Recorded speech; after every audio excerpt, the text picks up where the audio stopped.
Brought to you by Agilus Diagnostics.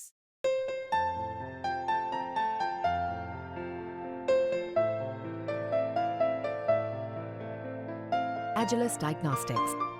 साहित्य की भूमिका बहुत सीमित होती है और बहुत बुनियादी होती है और असर बहुत परोक्ष रूप से दिखता है। जो विचार आते हैं साहित्य के माध्यम से, कविता के माध्यम से, कथा के माध्यम से, उपन्यास के माध्यम से विचार आते हैं, जनता पर उनका प्रभाव तभी आता है जब उसे पहुंचाने का कोई एक तंत्र अलग से हो, आंदोलन हो।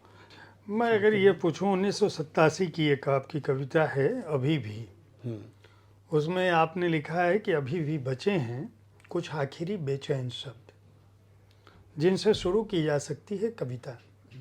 बची हुई हैं कुछ उष्ण सांसें जहाँ से संभव हो सकता है जीवन। गर्म राख को दे दो तो मिल जाएगी वह अंतिम चिंगारी जिससे सुलगाई जा सकती है फिर से आग।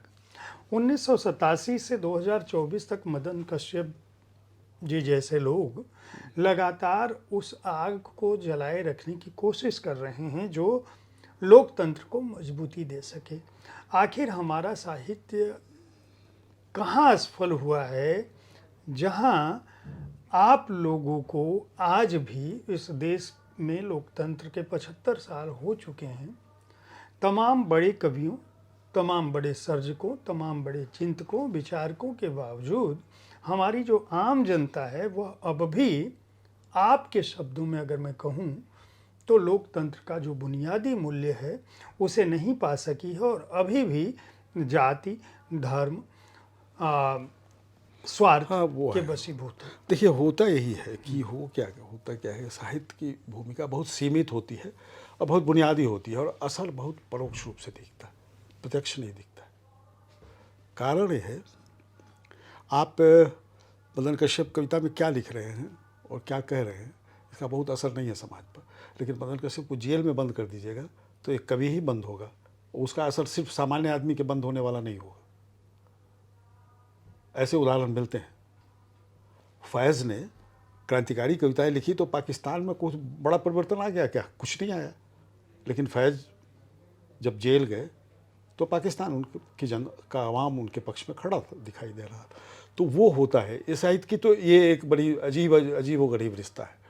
दूसरी बात ये है कि जो विचार आते हैं साहित्य के माध्यम से, कविता के माध्यम से, कथा के माध्यम से, उपन्यास के माध्यम से विचार आते हैं, जनता पर उनका प्रभाव तभी आता है जब उसे पहुंचाने का कोई एक तंत्र अलग से हो, आंदोलन हो।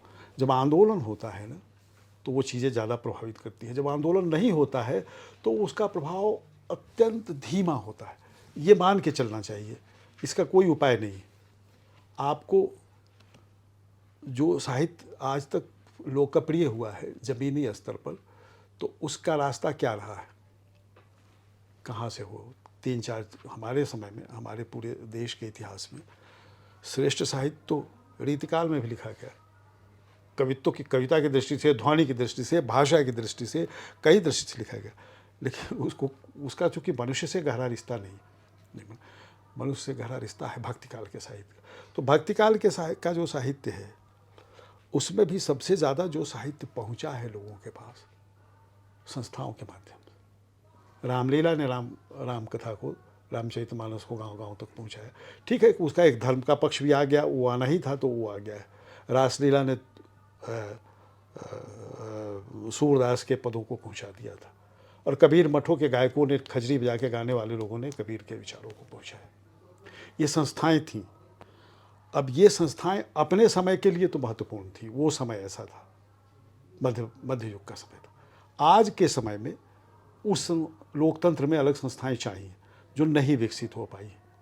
जन आंदोलन चाहिए जो बहुत सीमित है, थोड़ा बहुत है तो लोग करते हैं, गाते हैं, कविताएं सुनाते हैं, पढ़ते हैं, तो ये नहीं हो पाई। अब ये तो काम साहित्यकार का है नहीं। अब ऐसा नहीं था कि, मुझे मालूम नहीं है, बहुत ठीक से पता करने की कोशिश नहीं की है। कुछ लोग कहते हैं कि हो सकता है कि अब तुलसीदास ने कोई रामलीला पार्टी तो अपनी बनाई नहीं थी। नहीं, तुलसीदास जी ने नहीं बनाई थी, लेकिन उन्होंने इस बात का प्रयास किया था, जो अमृतलाल नागर और दूसरे लोगों ने जो उनकी उन्होंने कोशिश की थी कि उनकी रामलीला 12 जगहों पे हो बनारस में उन्होंने चिन्हित किया था और उन्होंने इसका प्रयास किया था कि वहाँ रामचरितमानस के पद गाए जाएं ताकि उसकी हाँ, लोकप्रियता वो तो हो सके हर कवि चाहता है करना, हो प्रयास तो किया, लेकिन संस्थाओं ने काम किया ना। उस समय जो संस्था रही इसने काम किया होगा, तुलसीदास के बस में थोड़ी था, वो क्या कर रहे थे, वो लोगों ने किया। आज तक वो होता रहा है। वो एक पद्धति है तो जिसमें लोग कहते हैं कि अयोध्या के राजा ने भी काशी के राजा ने काफ़ी वो सारी चीज़ों को बनाने में डेवलप हुआ, तो उस तरह से हुआ था।